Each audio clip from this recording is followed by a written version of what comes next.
Resolvi fazer uma surpresa para meu filho e me escondi no banco de trás, e fiquei quieta. Quando ele chegou, estava acompanhado, e então começaram a falar sobre mim. Descobri que estavam planejando algo terrível, algo que me fez perceber que eu não conhecia as pessoas que mais amava. Antes de continuar, me conta nos comentários de qual cidade você está acompanhando essa história e se já passou por algo parecido. E não esquece de se inscrever no canal para não perder histórias como essa. Meu nome é Lídia. Tenho 62 anos. E até aquela tarde de quinta-feira achava que conhecia meu filho. Jair sempre foi meu mundo, meu único filho, a razão pela qual levantei da cama todos os dias depois que meu marido morreu há 15 anos. Trabalhei dobrado para dar a ele tudo o que precisava. Vendi até mesmo as joias que minha mãe me deixou para pagar sua faculdade de administração. Quando ele se casou com Raquel, 3 anos atrás, foi como ganhar uma filha. Eu os ajudei com tudo, desde o enxoval até os móveis do apartamento que alugaram em Copacabana. Naquela tarde, eu estava voltando do mercado aqui no Meier, carregada de sacolas com tudo que Jair mais gostava de comer. Era aniversário de casamento dele na semana seguinte, e eu queria preparar uma ceia especial. Vi o Corolla prata dele estacionado em frente ao meu portão, coisa rara, porque normalmente ele só aparecia nos fins de semana. Meu coração disparou de alegria. Que surpresa gostosa, pensei, imaginando talvez ele tivesse vindo me convidar para almoçar fora, como fazíamos às vezes. Foi então que tive a ideia boba de me esconder no banco de trás para assustá-lo. A porta estava aberta. Jair sempre esquecia de trancar. Então deslizei para dentro, agachada atrás do banco, segurando o riso. Ia ser uma brincadeira inocente, dessas que eu fazia quando ele era criança. Mas quando ouvi os passos se aproximando e as vozes, percebi que ele não estava sozinho. E o que ouvi depois disso destruiu 29 anos da minha vida em questão de minutos. Tá decidido então, né, Raquel? Era a voz do Jair, mas havia algo nela que eu nunca tinha ouvido antes. Uma frieza que me arrepiou. Claro que tá decidido, amor. Não tem outra saída.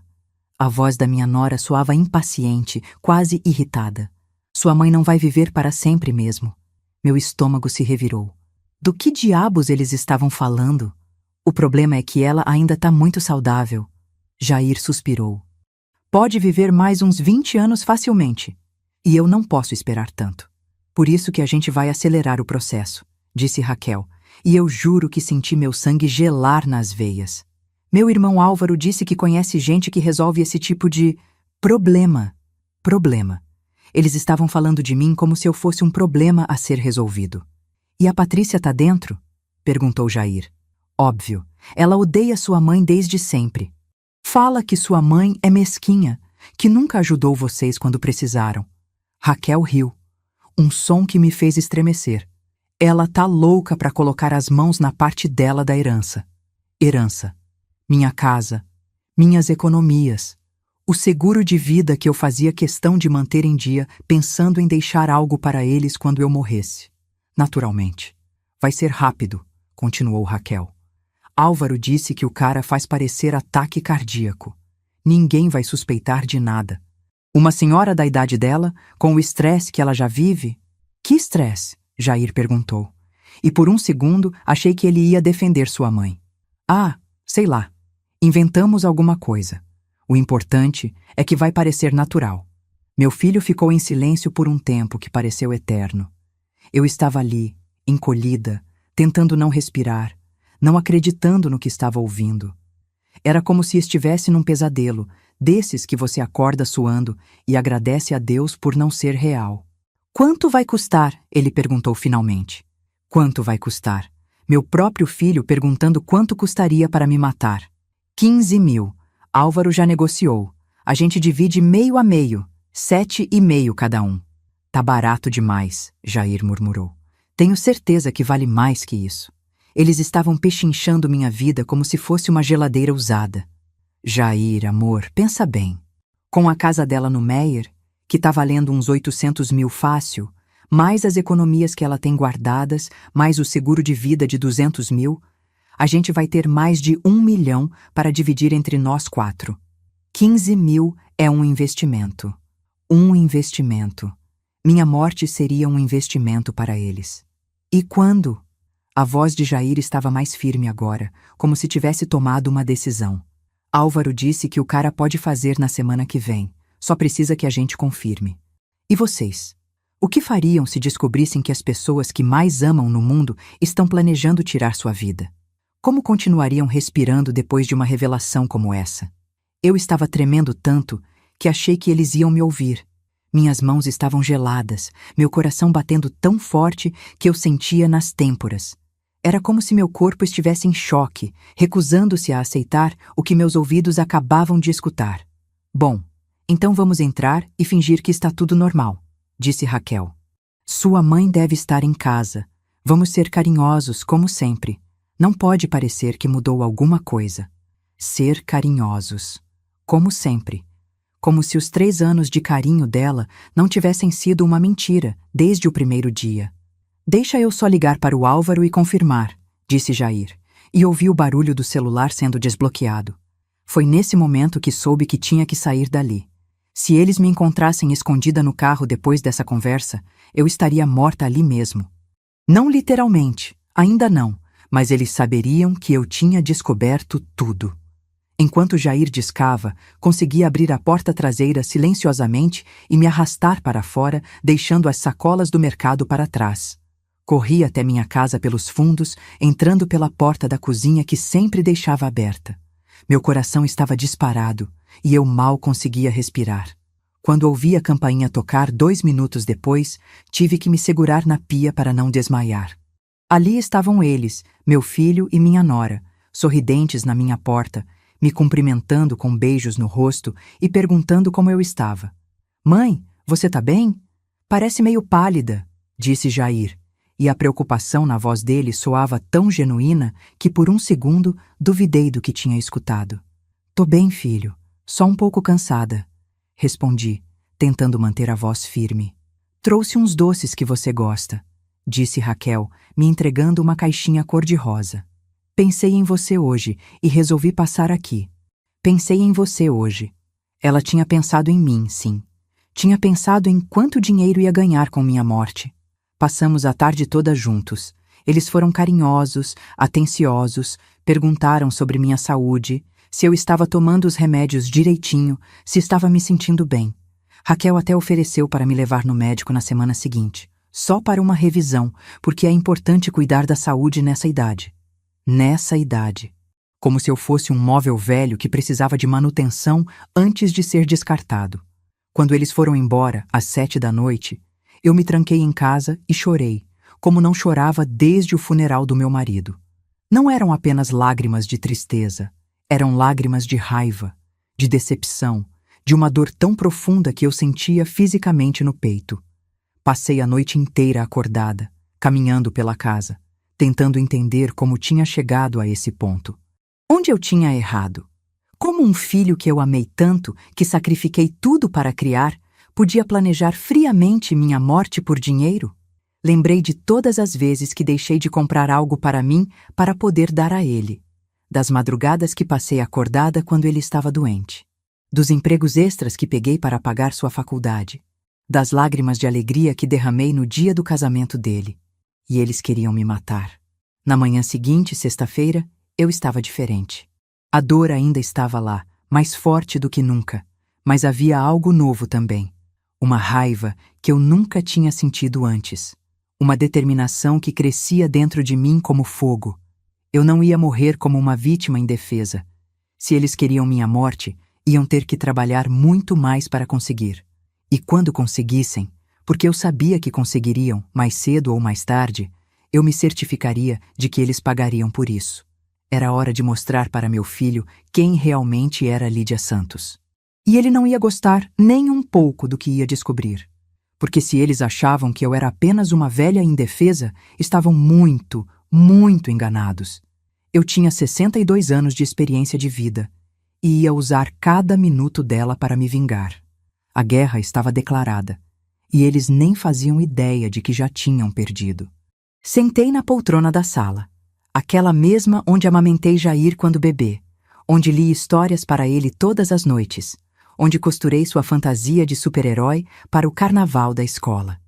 Cada móvel desta casa guardava uma memória dele. Cada canto era impregnado do amor que eu senti por esse menino que agora queria me ver morta. Olhei para a estante cheia de fotos. Jair dando os primeiros passos no primeiro dia de aula, na formatura, no casamento. Em todas elas, eu estava ao lado dele, sorrindo, orgulhosa, presente, sempre presente. E em todas elas, ele parecia me amar de verdade. Como pode um filho fingir amor por tanto tempo? Como conseguiu me beijar no rosto hoje, sabendo que em uma semana estaria pagando alguém para me matar? Peguei o telefone para ligar para minha irmã Clara, que mora em Brasília. Por um momento, considerei contar tudo para ela, pedir ajuda, talvez até mesmo ir morar lá por um tempo. Mas parei com o dedo no meio do número. Clara sempre teve ciúmes da minha relação com Jair. Sempre disse que eu o mimava demais, que ia dar problema.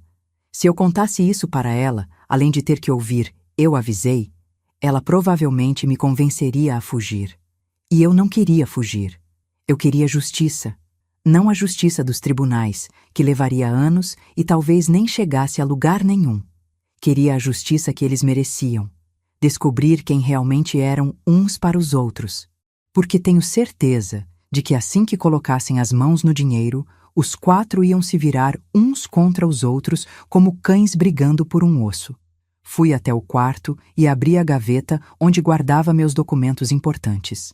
Lá estava a apólice do seguro de vida, o carnê da casa já quitada, os extratos da poupança que venho alimentando há 15 anos.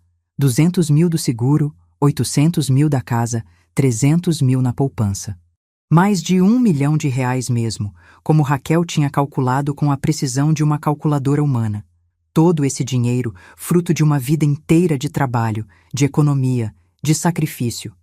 E eles achavam que tinham direito a ele só porque eu ia morrer mais cedo. Mas e se eu não morresse quando eles esperavam? E se em vez disso eu morresse quando eu quisesse, do jeito que eu quisesse e deixasse uma surpresa para eles? Foi aí que a ideia começou a se formar na minha cabeça. Uma ideia tão audaciosa que primeiro achei que estava ficando louca de tanta dor. Mas quanto mais pensava nela, mais perfeita ela parecia. Eu ia morrer sim. Eles iam conseguir o que queriam. Mas não do jeito que eles imaginavam. E quando descobrissem a verdade, já seria tarde demais para voltar atrás. Passei o resto da madrugada planejando cada detalhe. Não era um plano simples, e eu precisaria de ajuda. Mas conheci alguém que poderia me ajudar. Alguém em quem eu confiava mais do que em qualquer membro da minha própria família. Beatriz, minha vizinha Beatriz, que mora na casa ao lado há mais de 10 anos. Enfermeira aposentada, viúva como eu, sem filhos. Nós duas sempre cuidamos uma da outra. Regamos as plantas quando a outra viajava, trocávamos comida, conversávamos sobre a vida no portão todas as tardes. Se existe alguém neste mundo que me ama de verdade, é ela.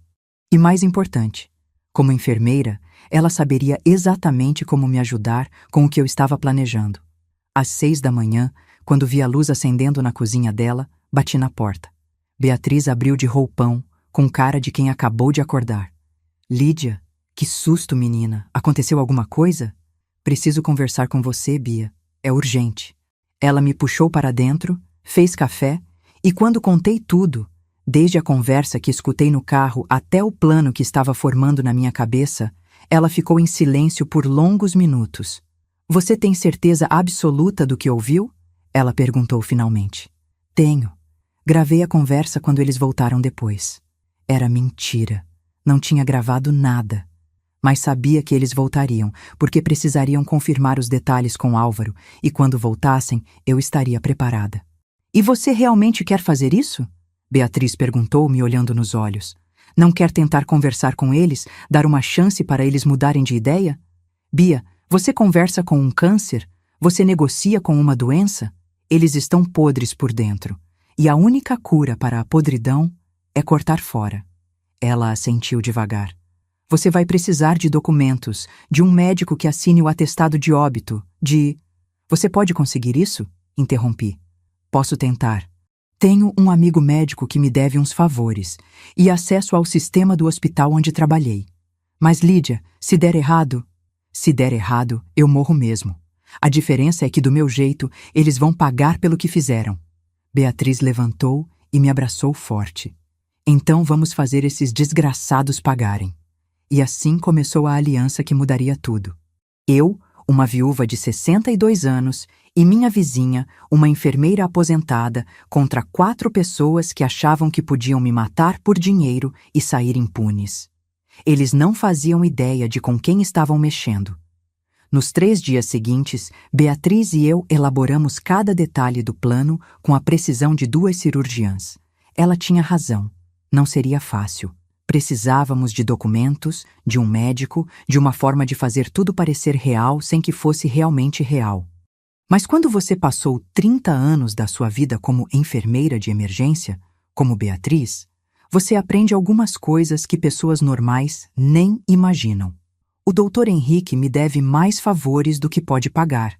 Ela me explicou na segunda-feira de manhã, enquanto tomávamos café na cozinha dela. A xícara tremeu na minha mão quando ela falou isso. Era tudo real demais.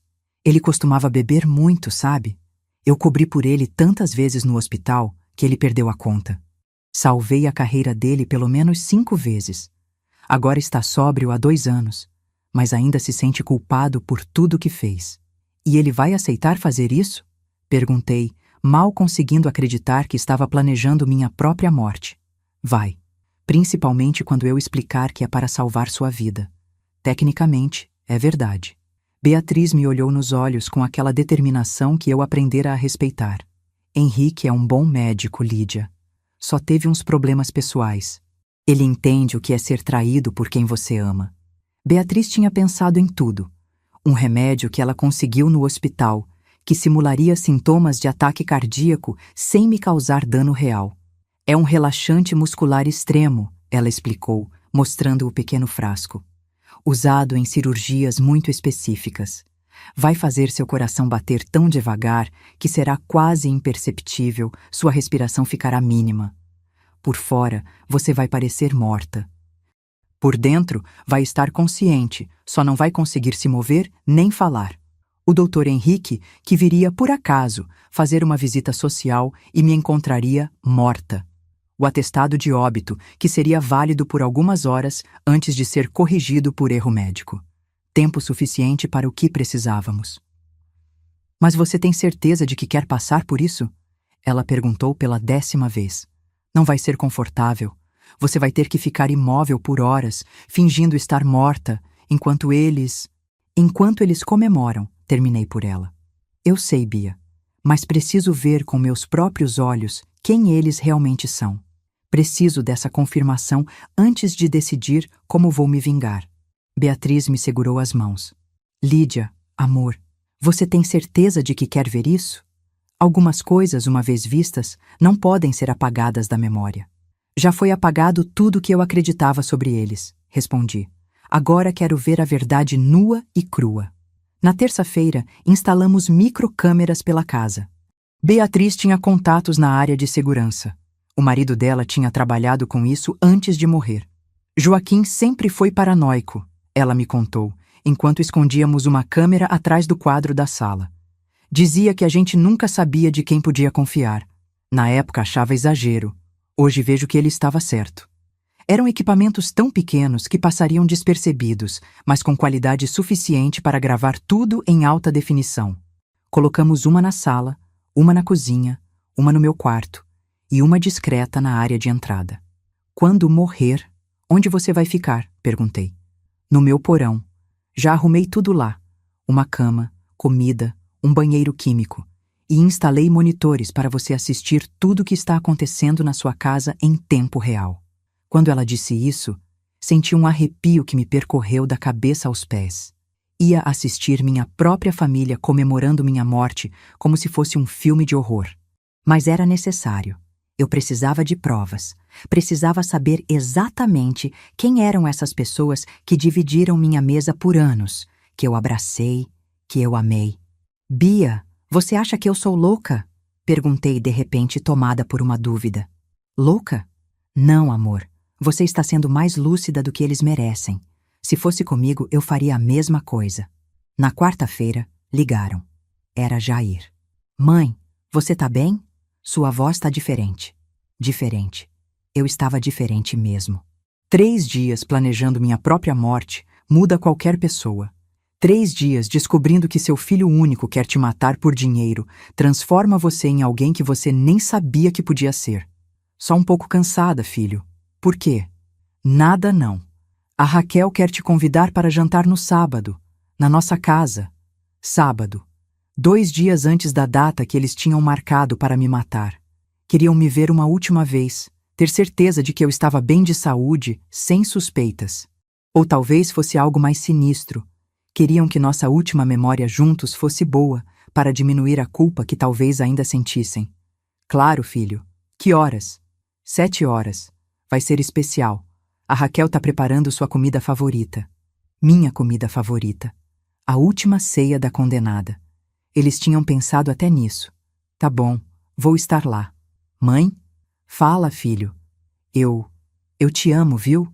Por um segundo, só por um segundo, meu coração quase acreditou que era verdade. Quase esqueci da conversa no carro, quase me convenci de que tinha imaginado tudo. Mas aí lembrei da frieza na voz dele quando perguntou: quanto vai custar? E a realidade me atingiu de novo como um soco no estômago. Eu também te amo, Jair. Quando desliguei, senti uma mistura de raiva e tristeza tão intensa que tive que me segurar na mesa para não cair. Eles realmente iam fazer isso. Iam me matar na segunda-feira, depois de um jantar especial no sábado. A frieza deles era quase impressionante. Como conseguiam separar os sentimentos assim? Como conseguiam me dizer "eu te amo", sabendo que em 3 dias eu estaria morta pelas mãos deles? Quinta-feira foi o dia do ensaio. Beatriz veio de manhã com uma maleta preta que parecia coisa de filme de espião. Quando a abriu, vi seringas, frascos, equipamentos médicos que eu nem sabia para que serviam. Isso vai fazer você parecer morta por 2 a 3 horas, ela explicou, mostrando uma seringa pequena com um líquido transparente. Vai reduzir drasticamente seus batimentos cardíacos e respiração. Você vai ficar consciente, mas não vai conseguir se mover nem falar. É assustador, mas é seguro. Você já usou isso antes? Algumas vezes no hospital, em situações extremas. Confie em mim. E eu confiava. Era a única pessoa no mundo em quem eu ainda podia confiar completamente. O Dr. Henrique vai chegar exatamente às 2 da tarde, ela continuou. Você toma isso às 2:15. Quando ele chegar, você já vai estar no efeito. Ele vai tentar te reanimar por alguns minutos. Depois, vai declarar óbito por ataque cardíaco. E depois? Depois eu ligo para o Jair e dou a notícia. As câmeras vão gravar tudo. Você vai ficar morta até umas 6 da tarde, quando o efeito passar completamente. Aí a gente te tira da casa pelos fundos. E se algo der errado? E se o remédio for demais e eu morrer de verdade? Beatriz me olhou com carinho. Lídia, eu não vou deixar nada acontecer com você. Você é a única família de verdade que eu tenho. Sexta-feira foi o dia mais longo da minha vida. Tentei fazer tudo como sempre fazia. Limpei a casa, fui ao mercado, reguei as plantas. Mas era como se estivesse me despedindo de tudo, porque de certa forma estava mesmo. A Lídia que eles conheciam ia morrer amanhã. A que ressuscitaria seria diferente. Mais forte, mais esperta, mais determinada. No mercado, cumprimentei Dona Conceição, que trabalhava no açougue há 20 anos. Como vai, Lídia? Há tempo que não te vejo. Tô bem, Conceição, só comprando umas coisas. E o Jair, tá bem? Por pouco não respondi. Está ótimo, planejando me matar por dinheiro. Em vez disso, sorri. Tá bem, obrigada por perguntar. Era estranho como a vida continuava normal ao redor, enquanto eu estava no meio do furacão mais devastador da minha existência. À noite, Jair ligou de novo. Mãe, só confirmando o jantar amanhã. Você vem mesmo, né? Venho, filho. Ótimo. A gente te ama muito. Você sabe disso, né? A gente te ama muito. Eles me amavam tanto que iam me matar por dinheiro. Eu também amo vocês, respondi. E não era mentira. Eu ainda amava o filho que eu achava que ele era. O problema é que esse filho nunca existiu. Tinha sido tudo uma ilusão de 29 anos.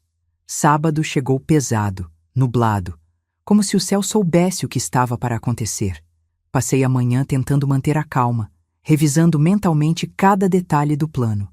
Beatriz veio almoçar comigo, nossa última refeição juntas antes da encenação. Você tem certeza? Ela perguntou mais uma vez. Absoluta. E você consegue fazer isso? Consegue olhar nos olhos dele e fingir que não sabe de nada? Bia, eu passei a vida inteira olhando nos olhos dele e não sabia quem ele realmente era. Agora vou fazer o contrário. Vou saber exatamente quem ele é e fingir que não sei. Às 5 da tarde, me arrumei com o vestido azul que Jair sempre disse que ficava bonito em mim. Penteei o cabelo, passei batom, coloquei o perfume que ele me deu no último dia das mães. Se ia ser minha última aparição como mãe dele, queria estar bonita. Queria que ele se lembrasse de como me matou quando eu estava bonita e feliz. O apartamento deles em Copacabana estava decorado como se fosse uma festa. Raquel tinha feito lasanha, meu prato favorito mesmo, tinha vinho, sobremesa, tudo muito caprichado. Ela até tinha colocado flores na mesa, flores que eu provavelmente tinha pagado indiretamente, já que sempre ajudava eles financeiramente. Que mesa linda, Raquel! Elogiei. Ah, obrigada, sogra. Queria que fosse especial. Especial. A última ceia da mulher que iam mandar matar. Durante as 3 horas que passei lá, eles foram atenciosos, carinhosos, perguntaram sobre minha saúde, contaram planos para o futuro. Raquel até mencionou que queria ter filhos logo, que eu seria uma avó maravilhosa. Imagina, sogra, seus netinhos brincando na nossa casa nova. Avó maravilhosa. Casa nova, comprada com o dinheiro do meu assassinato. Que piada cruel. Mãe, você é a pessoa mais importante da nossa vida, disse Jair na hora da sobremesa, segurando minha mão. Nunca esqueça disso. A pessoa mais importante da vida deles. Tão importante que iam me matar em menos de 48 horas. Vocês também são importantes para mim, respondi, e até consegui sorrir. São tudo que eu tenho. E sempre vai ser assim, garantiu Raquel. Nossa família é para sempre. Para sempre. Até segunda-feira, mais precisamente. Quando voltei para casa às 10 da noite, Beatriz estava me esperando na porta dos fundos. Ela viu minha cara e não precisou perguntar como tinha sido. Conseguiu? Ela perguntou. Consegui. Fingi até o final. Mas, Bia, eles são monstros. Monstros que sabem parecer humanos. Amanhã tudo muda. Foi só o que ela disse. Domingo amanheceu ensolarado. Ironia do destino. O dia da minha morte estava lindo. Acordei cedo, tomei banho, vesti uma roupa confortável, comi uma fruta, bebi água, fiz tudo o que Beatriz tinha recomendado para que meu corpo reagisse bem ao medicamento. Às 2:15, Beatriz apareceu com a seringa. Última chance de desistir, ela disse. Nunca estive mais certa de algo na minha vida. Lídia, quando você acordar dessa, nada mais será como antes. Você tem certeza de que está preparada para isso? Bia, desde quinta-feira passada, nada é como antes. Eu só estou finalmente parando de fingir que é. A picada foi quase imperceptível. Em questão de minutos, senti meu corpo começando a ficar pesado, minha respiração ficando mais lenta. Era assustador, mas não doía. Era como estar afundando em um lago muito profundo e calmo. Relaxa, ouvi Beatriz dizendo. Eu vou estar aqui o tempo todo. Você não está sozinha. Deitei na cama, fechei os olhos e deixei a morte me levar. O Dr. Henrique chegou pontualmente às 2. Através da consciência turva, ouvi ele fingindo tentar me reanimar, ouvindo meus batimentos quase imperceptíveis, checando minha respiração praticamente inexistente. Vamos, Lídia, volta pra gente, ele dizia, fingindo massagear meu peito. Não pode ser agora. Depois de 10 minutos de tentativas, ele pronunciou as palavras que mudaram tudo. Lamento informar que a senhora Lídia Santos faleceu em decorrência de ataque cardíaco fulminante. Às 2:30, ouvi Beatriz ligando para Jair. Jair, sou eu, Beatriz, a vizinha da sua mãe.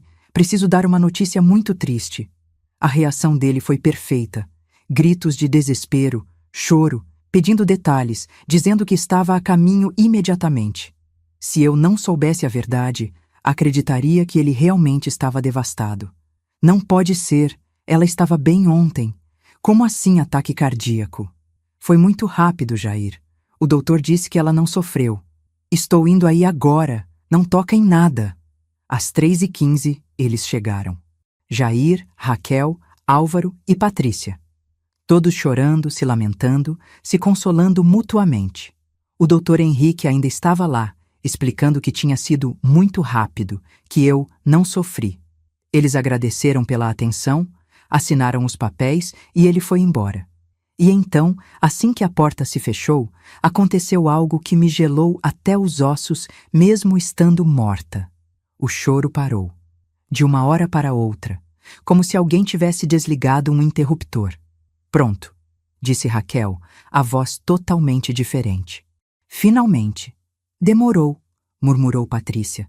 Achei que ela ia viver para sempre.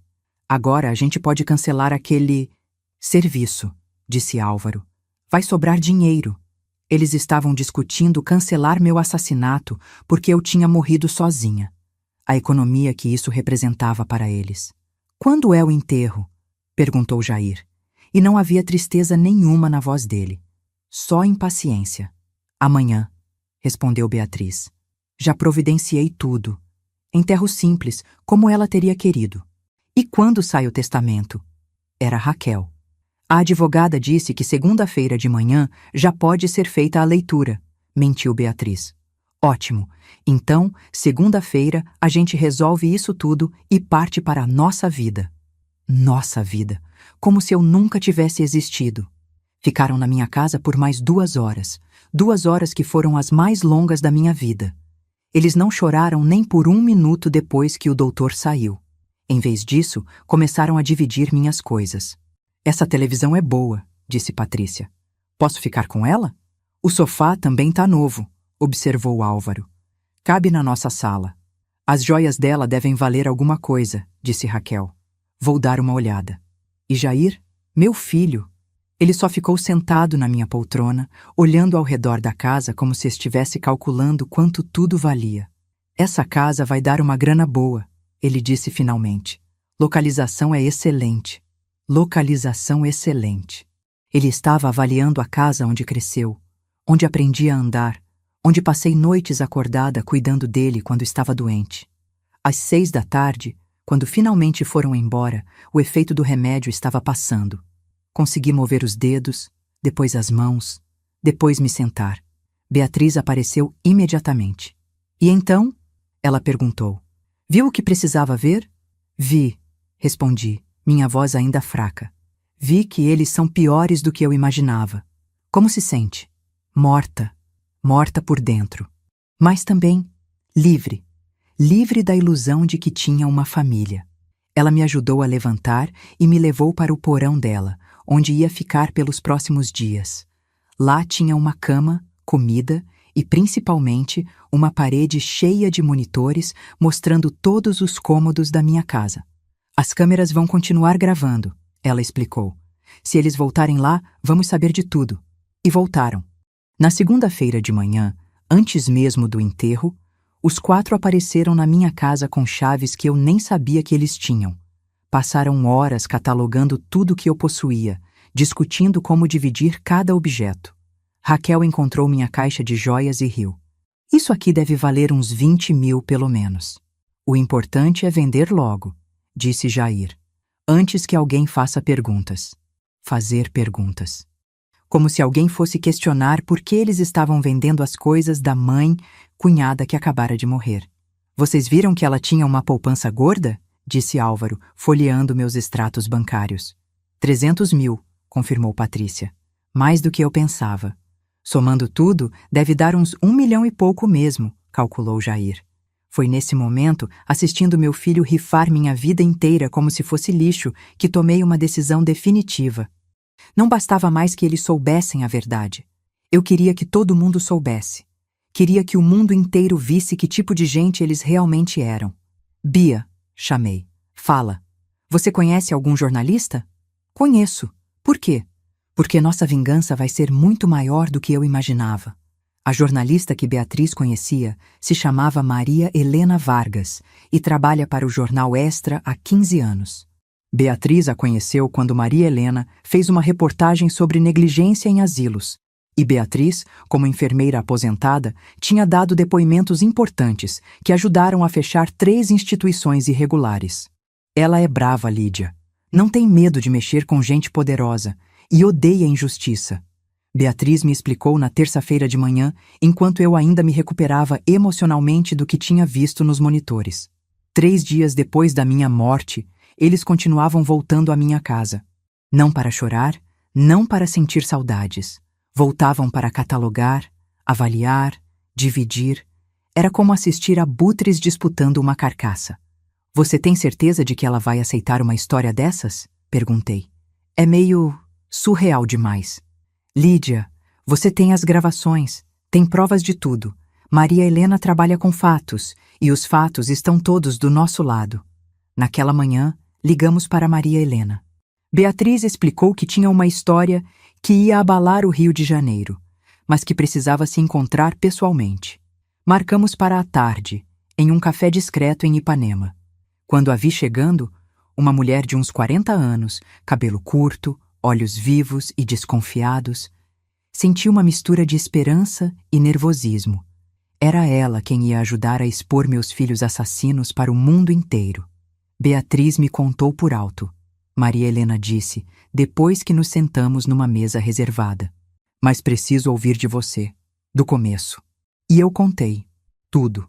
Desde a conversa no carro até minha morte fingida, passando pelas gravações que tínhamos feito.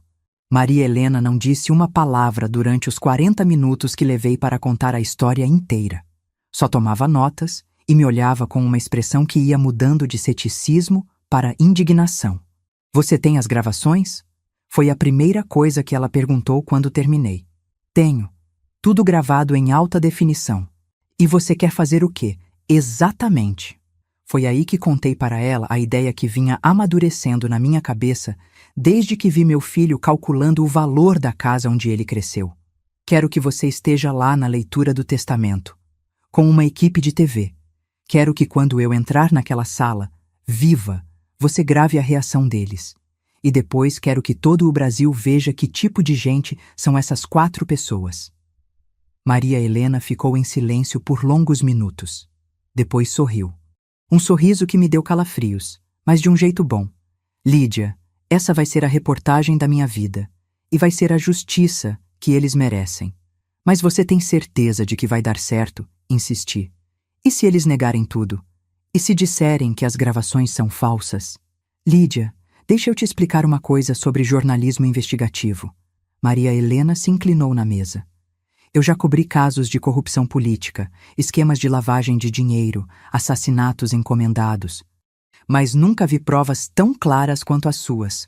Você tem áudio, vídeo, testemunha e o mais importante, você tem a própria vítima viva para contar a história.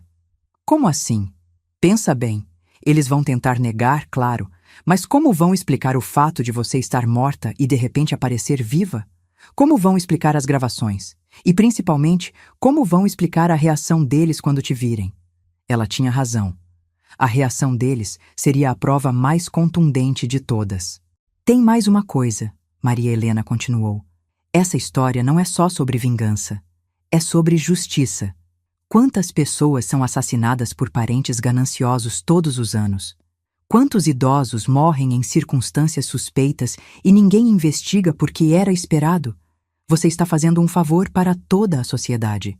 Nunca pensei nisso dessa forma. Pois deveria. Você vai salvar outras vidas com essa exposição. Nos dias seguintes, planejamos tudo nos mínimos detalhes.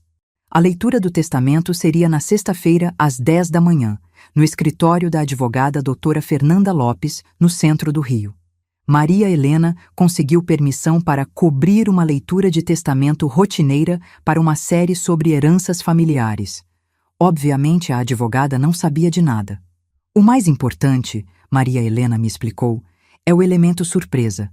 Se eles souberem que você está viva antes da hora, podem fugir ou inventar alguma desculpa. Enquanto isso, eu continuava morta no porão da Beatriz, assistindo minha família através dos monitores. E o que vi naquela semana me confirmou que tinha tomado a decisão certa. Eles não foram ao enterro. Beatriz tinha organizado um funeral falso, só para manter as aparências. Mas Jair ligou na manhã de segunda dizendo que estava muito abalado para ir. Raquel disse que estava passando mal de tanta tristeza. Álvaro e Patrícia simplesmente não apareceram. Em vez disso, passaram a segunda-feira inteira na minha casa, dividindo tudo que eu possuía como se fosse um leilão. Essa geladeira é novinha, disse Patrícia, abrindo e fechando a porta. Posso levar para o meu apartamento? As panelas dela são boas, observou Raquel, mexendo nos armários da cozinha. São de aço inox. Gente, olha isso! Álvaro chamou do meu quarto, segurando uma caixa que eu guardava debaixo da cama. Ela guardava cartas antigas aqui. Eram cartas que meu marido me escreveu quando namorávamos. 40 anos guardadas com carinho. Álvaro abriu uma e leu em voz alta, imitando a voz romântica do meu falecido marido. Minha querida Lídia, você é a mulher mais linda do mundo. Ele riu. Riu das palavras de amor que meu marido me escreveu. E os outros riram junto. Foi nesse momento que deixei de sentir qualquer resquício de culpa pelo que estava planejando. Eles mereciam cada segundo do que ia acontecer. Na terça-feira, Jair ligou para Beatriz perguntando sobre os procedimentos da herança. Quando a gente pode começar a vender as coisas? Ele perguntou, sem nem tentar soar triste. A leitura do testamento é sexta-feira, Beatriz respondeu. Depois disso, vocês podem providenciar o que quiserem. E onde vai ser? No escritório da doutora Fernanda Lopes, no centro, 10 horas da manhã. Ótimo, a gente vai estar lá. Claro que iam estar. Não iam perder a oportunidade de colocar as mãos oficialmente no dinheiro do meu assassinato. Na quarta-feira, Maria Helena veio ao porão me mostrar como ia funcionar a gravação. Vou estar dentro da sala com uma microcâmera, ela explicou. Meu cinegrafista vai ficar do lado de fora, e quando você entrar, ele vem atrás. Vai ser transmitido ao vivo. Ao vivo? Ao vivo. Direto para a internet e para a TV. Não vai ter como eles negarem depois. Todo mundo vai ver. E se eles tentarem me agredir quando me virem? Por isso que eu vou estar com 2 seguranças. E a polícia vai estar de prontidão do lado de fora. Polícia. Era verdade. Além da exposição pública, eles iam ter que responder criminalmente pelo que fizeram. Conspiração para assassinato, no mínimo. Maria Helena, perguntei. Você acha que as pessoas vão acreditar na nossa história? Não vão achar que é armação? Lídia, você tem as gravações deles falando sobre te matar. Tem o áudio da conspiração. Tem filmagens deles dividindo suas coisas enquanto fingiam chorar sua morte. Não tem como não acreditar. Na quinta-feira, véspera do grande dia, não consegui dormir. Ficava olhando para os monitores, vendo minha casa vazia, tentando me preparar mentalmente para o que ia acontecer. Era como se eu estivesse me preparando para morrer de verdade desta vez. Durante a madrugada, vi Jair chegando sozinho na minha casa. Era quase 3 da manhã. Ele entrou, acendeu as luzes e simplesmente ficou parado na sala, olhando ao redor. Por um momento, achei que ele estava sentindo saudades, que talvez tivesse algum remorso. Mas então ele foi até a estante de fotos e começou a tirar os retratos das molduras. Não para guardar de lembrança, para ver se as molduras tinham algum valor. Quando viu que uma delas era de prata, sorriu e a colocou em uma sacola. Meu próprio filho estava roubando molduras de foto na casa da mãe que acabara de morrer. Beatriz desceu ao porão por volta da meia-noite. Como você está? Ela perguntou. Com medo, admiti. E se algo der errado? E se eles conseguirem se explicar? E se... Lídia, ela sentou na cama ao meu lado. Você lembra do que você me disse na semana passada? Que ia usar seus 62 anos de experiência de vida para se vingar? Lembro. Então usa. Você criou um filho que cresceu e virou um monstro. Não foi culpa sua. Alguns filhos nascem assim. Mas agora, você tem a chance de mostrar para o mundo quem ele realmente é.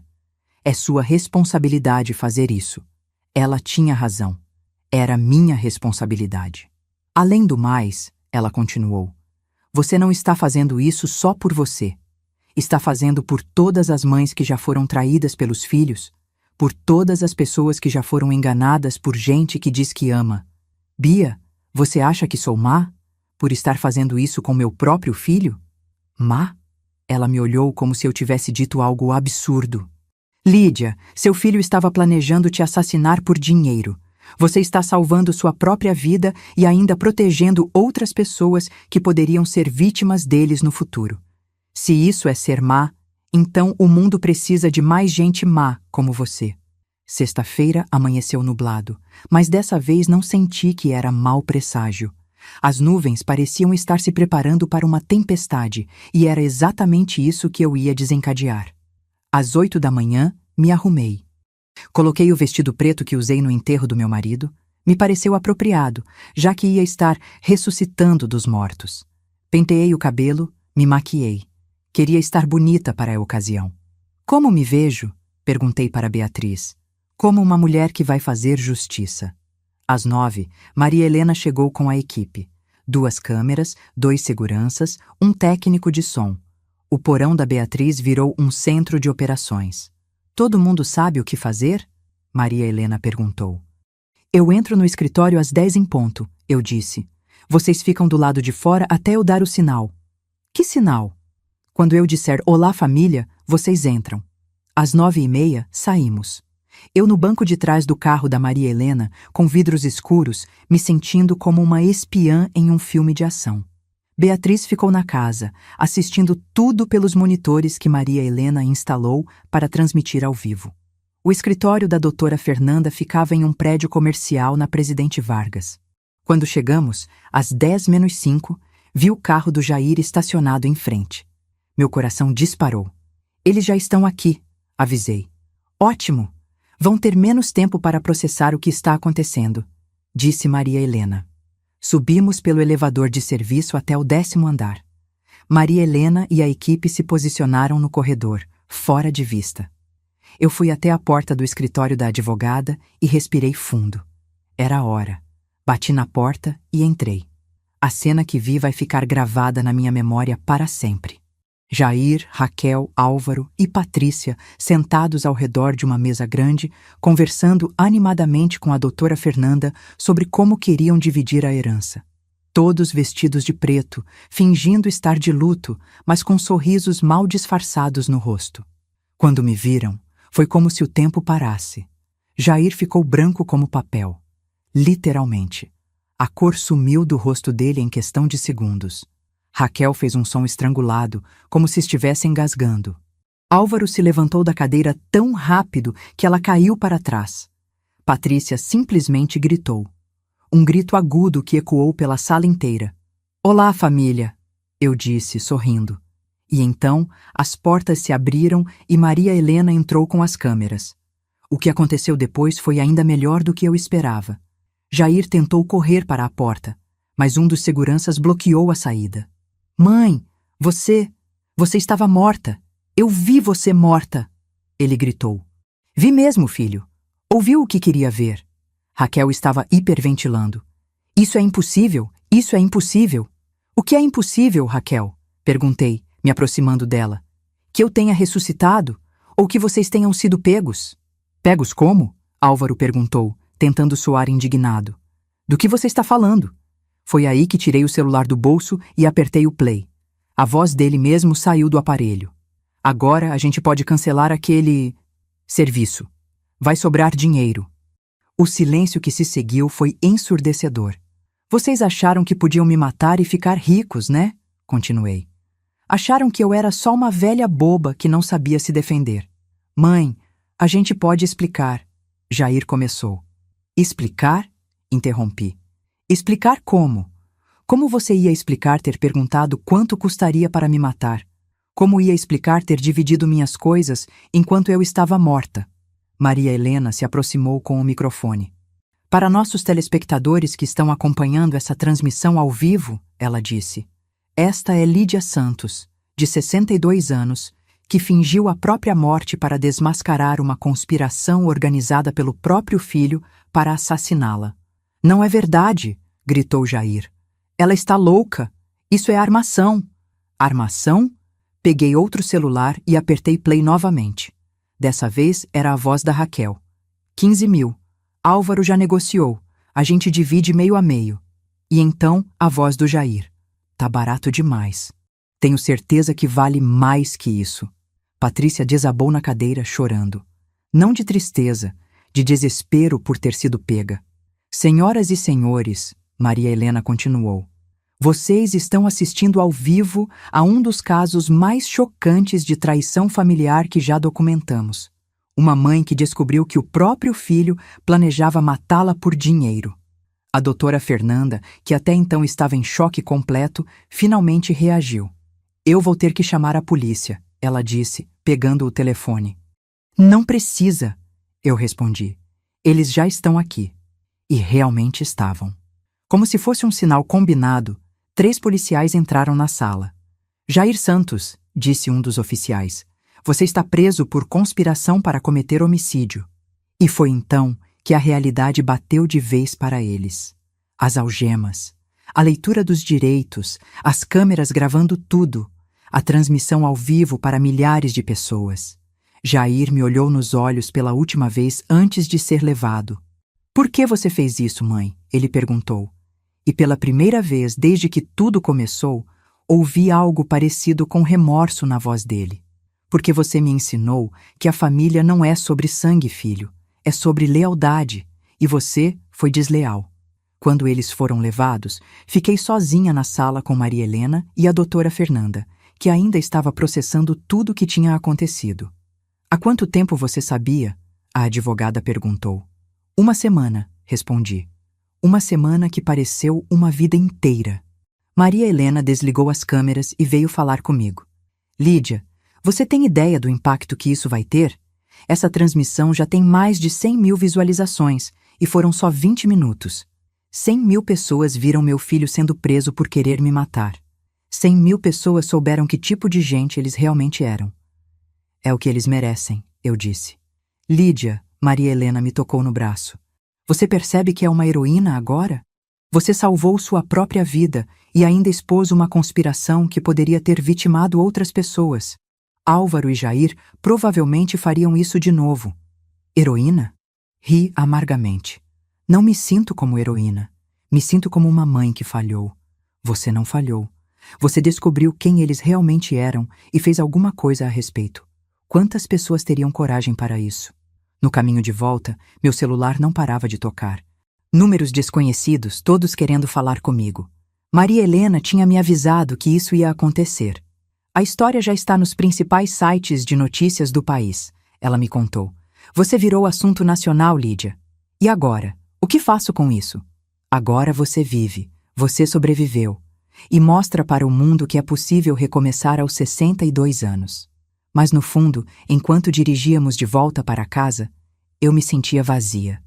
Não vitoriosa, não vingada, vazia. Porque apesar de tudo, apesar da justiça ter sido feita, eu tinha perdido minha família. Meu filho estava preso. Minha nora estava presa. Meu cunhado e minha cunhada estavam presos. Quando chegamos em casa, Beatriz estava me esperando com lágrimas nos olhos. Eu vi tudo, ela disse, me abraçando forte. Você foi incrível, foi corajosa, foi justa. Bia, eu não tenho mais ninguém, sussurrei. Minha família inteira estava tentando me matar. Você tem a mim, ela respondeu. E tem uma vida inteira para descobrir quem são as pessoas que realmente merecem seu amor. Naquela noite, sentadas na cozinha da Beatriz, tomando chá e assistindo às reportagens sobre minha história nos telejornais, percebi que ela estava certa. Eu tinha sobrevivido, tinha vencido, e pela primeira vez em anos estava livre para ser quem eu realmente era, sem ter que fingir para ninguém. Sabe o que é mais irônico? Perguntei para Beatriz. O quê? Eles queriam me matar para ficar com meu dinheiro. Agora eles vão passar anos na cadeia e eu ainda estou aqui. Ainda tenho minha casa, minha poupança, minha vida, e eles não têm nada. E você? O que vai fazer agora? Olhei pela janela, para minha casa ao lado. Minha casa onde cresci. Jair, onde fui feliz com meu marido, onde construí uma vida baseada no amor. Uma casa que eles queriam vender como se fosse um investimento qualquer. Vou vender a casa, decidi. Não posso mais morar lá. Tem muitas memórias ruins agora. E o dinheiro? Vou doar. Para instituições que protegem idosos, que ajudam mães abandonadas, que cuidam de gente que foi traída pela família. Que se dane o dinheiro. Foi por causa dele que quase morri. Beatriz sorriu. Você sabe que vai virar um exemplo, né? Sua história vai inspirar muita gente. Espero que inspire as pessoas a olharem bem para quem dizem que amam. Porque às vezes, a pessoa que está dormindo do seu lado é a mesma que está planejando te matar.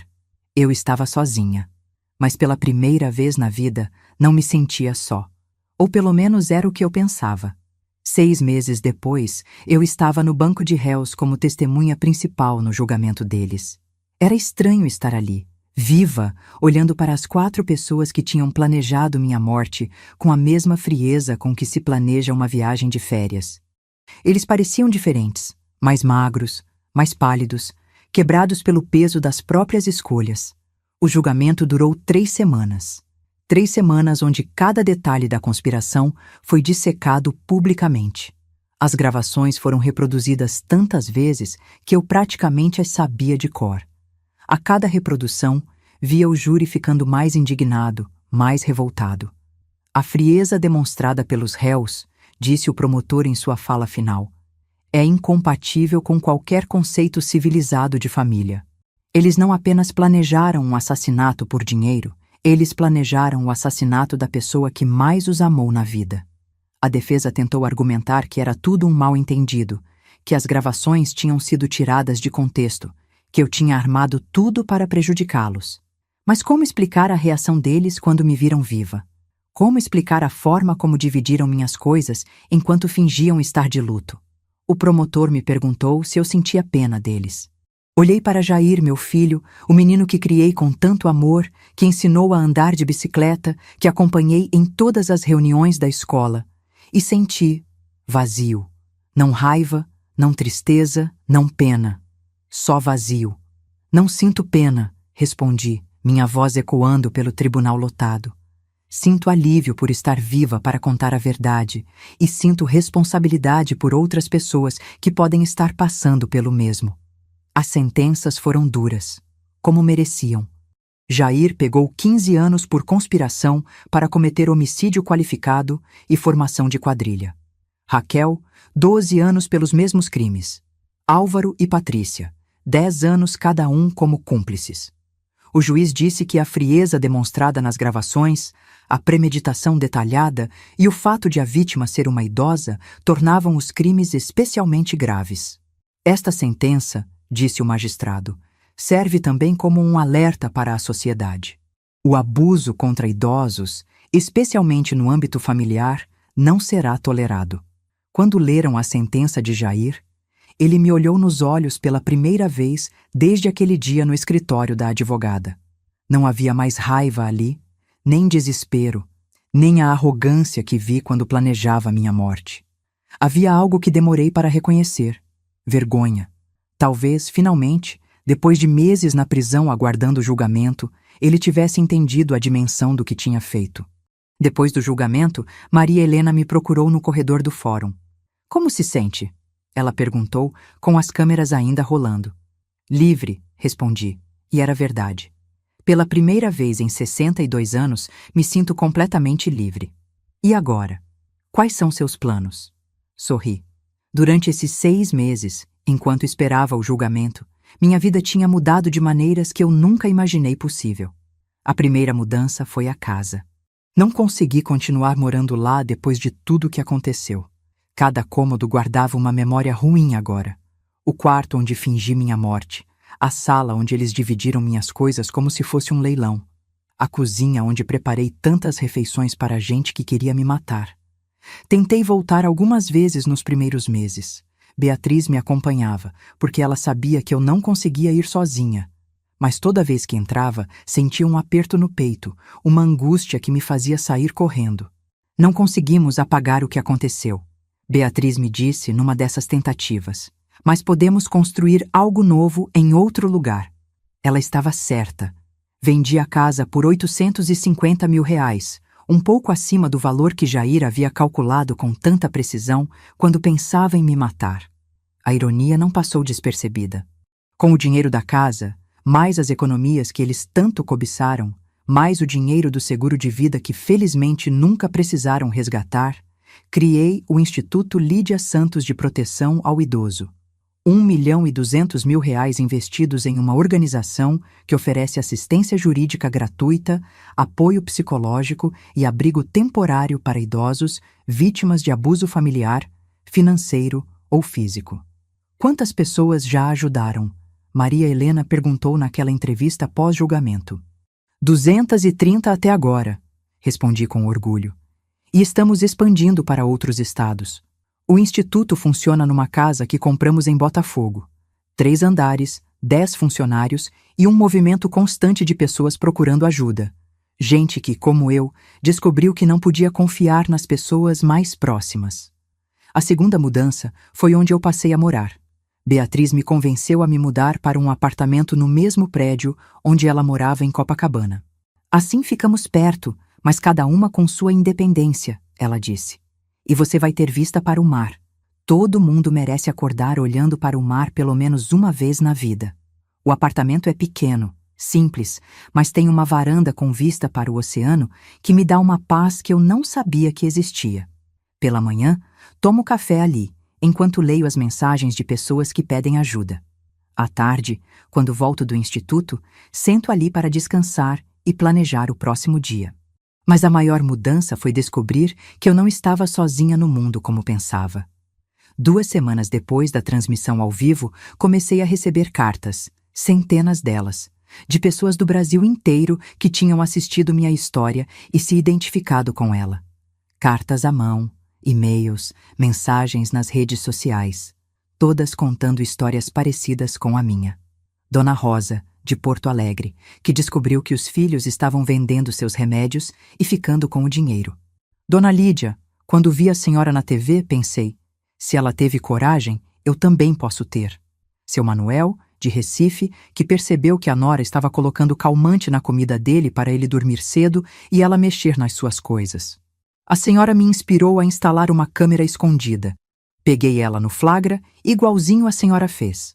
Luciana, de Belo Horizonte, que descobriu que o marido tinha feito um seguro de vida robusto na vida dela sem ela saber.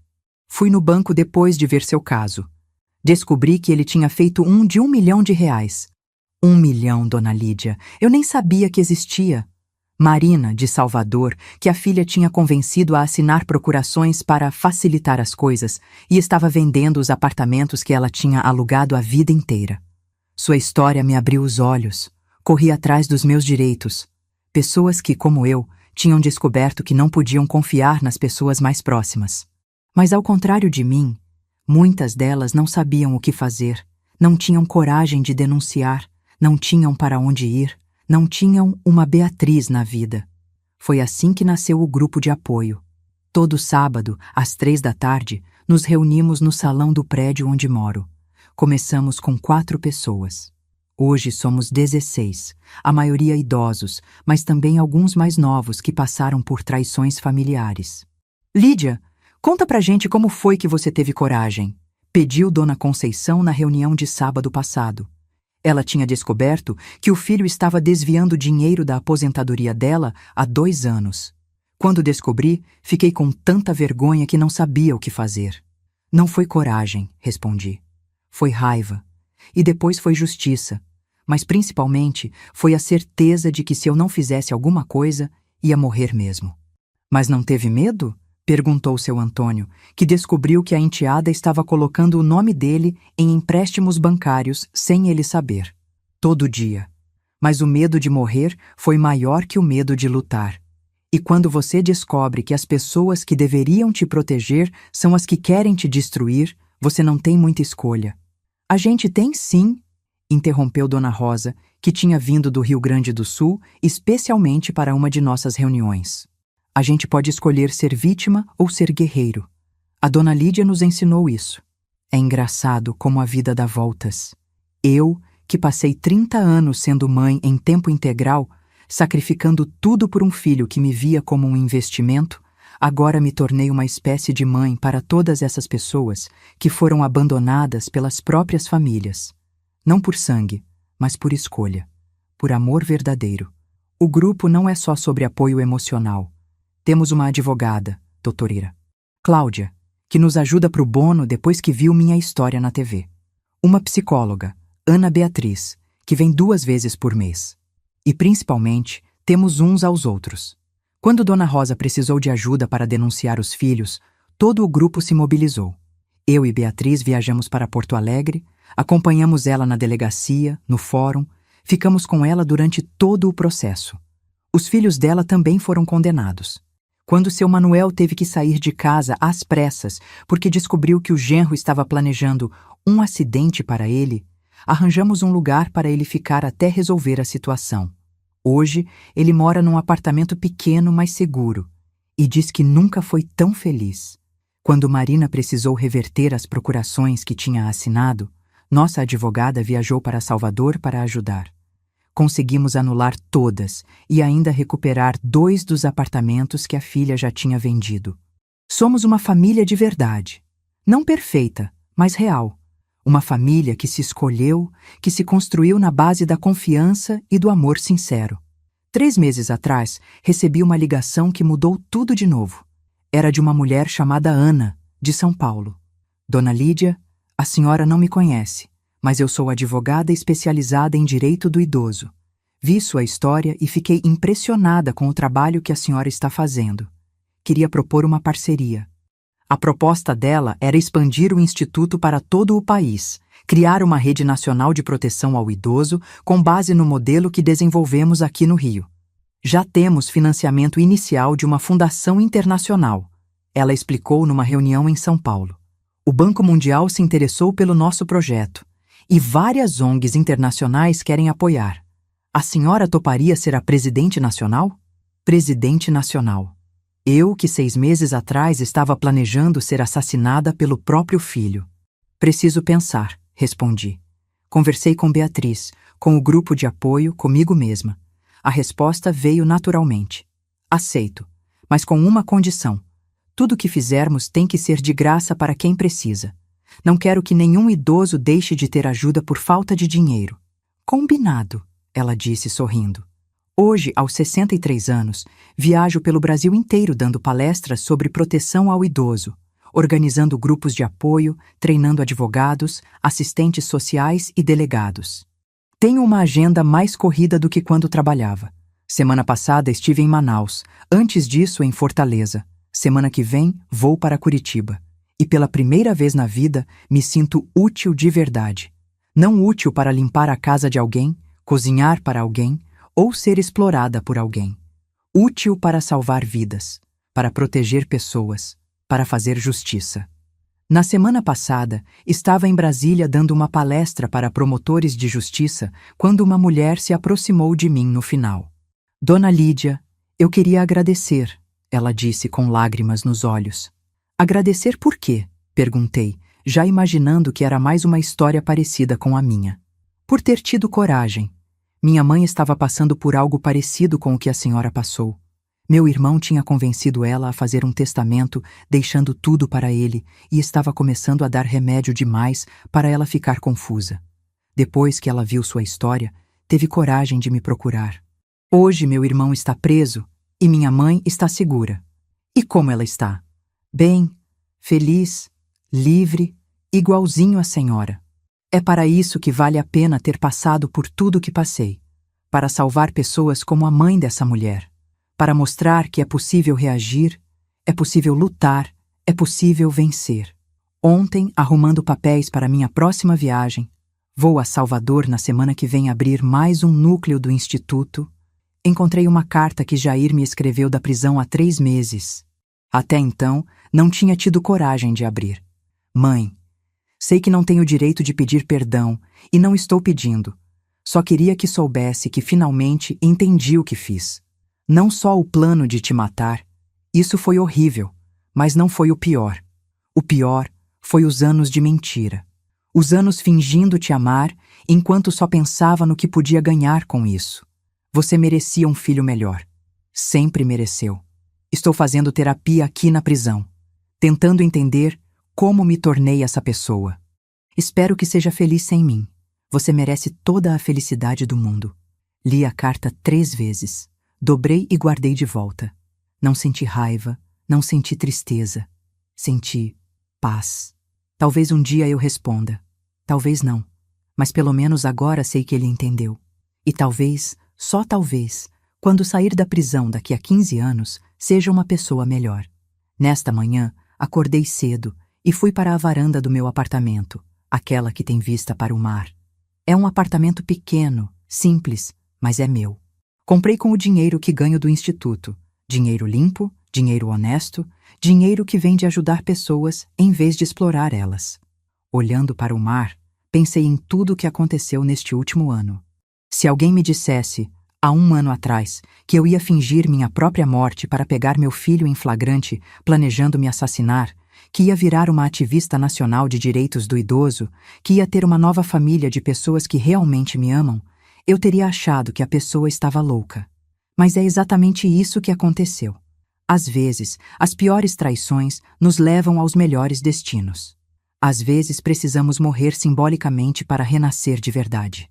Às vezes, descobrimos que família não é quem compartilha nosso sangue, mas quem compartilha nossos valores, nossos sonhos, nossa lealdade. Hoje à tarde, vou me encontrar com o grupo de apoio. Dona Rosa vai contar como está o processo contra os filhos. Eles foram condenados na semana passada a 8 anos cada um. Seu Manuel vai mostrar as fotos do apartamento novo que conseguiu comprar com o dinheiro que recuperou do genro. E eu vou contar sobre minha viagem para Salvador, onde vamos abrir mais um núcleo do Instituto. Depois, vou jantar com Beatriz. Ela faz questão de cozinhar para mim pelo menos 1 vez por semana. Diz que é para eu não esquecer o que é comida feita com amor de verdade. Ontem ela me ensinou a fazer a lasanha dela, diferente da que Raquel fazia, mas 1000 vezes mais gostosa porque é feita com carinho real. À noite, vou responder e-mails de pessoas que pedem ajuda. São dezenas por dia agora. Vou revisar o discurso que vou dar em Salvador. Vai ser para 500 advogados e assistentes sociais. E talvez, só talvez, escrever uma resposta para a carta de Jair. Não para perdoá-lo. Isso ainda não sei se vou conseguir ou se quero. Mas para dizer que entendi a dele e que espero que use os anos na prisão para se tornar uma pessoa melhor. Para talvez, um dia, ser o filho que eu sempre achei que ele era. E antes de dormir, vou olhar pela janela para o mar e agradecer. Agradecer por estar viva, por ter descoberto quem realmente importa na minha vida, por ter encontrado meu propósito aos 63 anos, por ter aprendido que nunca é tarde para recomeçar, para lutar, para ser feliz, por ter descoberto que vingança e justiça podem ser a mesma coisa quando você usa sua dor para proteger outras pessoas. Meu nome é Lídia Santos. Tenho 63 anos. Já morri uma vez e renasci mais forte. Já fui traída pelas pessoas que mais amei e encontrei uma família melhor. Já senti o desespero da traição e a alegria da justiça. E posso dizer, com toda certeza, que minha vida só está começando. Obrigada por chegar até o fim. Se essa história te tocou de alguma forma, curte e compartilha com alguém que precisa ouvir isso.